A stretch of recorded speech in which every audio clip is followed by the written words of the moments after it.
Plug the power cord into the machine.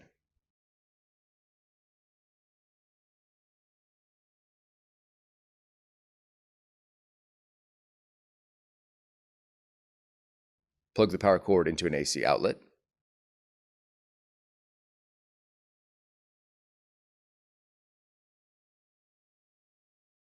Press the power button to turn on the machine.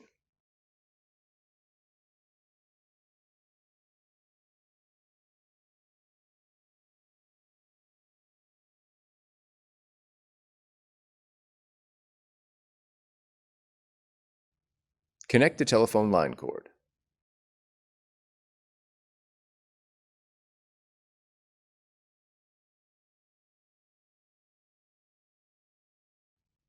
Plug the telephone line cord into a wall socket.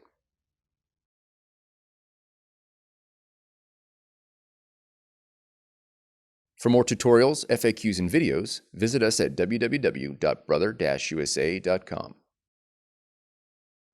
Thank you for choosing Brother.